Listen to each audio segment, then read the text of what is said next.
An historic and long-abandoned site on the south side will soon be entering a new chapter. A proposal selected by the city aims to transform the former Stockyards Bank building into a state-of-the-art recording complex. It would be the first of its kind in the Midwest. Our Andrew Ramos got exclusive access inside the building and has all the details from Canaryville.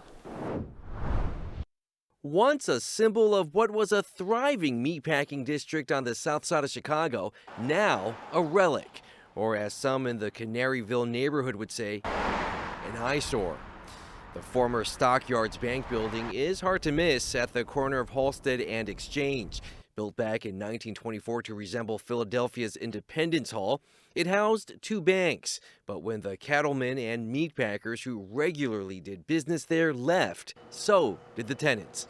After nearly a half-century vacant, new life now coming to the site. Not only feel the history, you smell the history. CBS News Chicago was recently granted access to the designated Chicago landmark. While aged, much of its design still intact. Inside, time has taken a toll on features like a safety vault that has seen better days and a hollowed-out wooden elevator out of service for decades.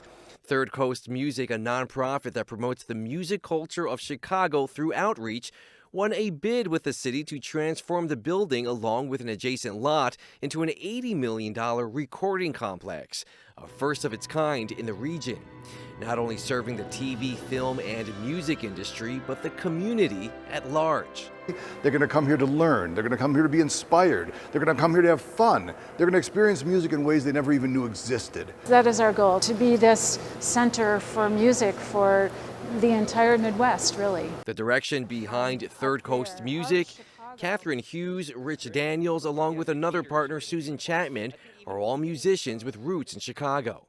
Building at this historic site, for them, was a no-brainer. I've used the word magical about this space a number of times. I just really feel that when I come here. When we saw it, it was just, this is magnificent. This edifice is just dramatic and it's gorgeous. It's Chicago. It speaks to the community. It speaks to its history. When this $80 million project is complete, it's going to be a music producer's dream, housing everything from a state-of-the-art scoring studio, a museum, and even event space, all while maintaining the historic architecture of this building. And if the walls could talk, we can only imagine what they would say. And when we build across the street, the post-production facility with the scoring stage, we want that building to pay tribute to this building. What's being described as a music campus will bring roughly 40 full-time jobs to the site, and more than 100 when a production takes place. The next phase for the nonprofit, raising funds to break ground at the site and start construction. Just to see a renaissance of the Chicago South Side would just be incredible. Reporting on the South Side, Andrew Ramos, CBS News Chicago.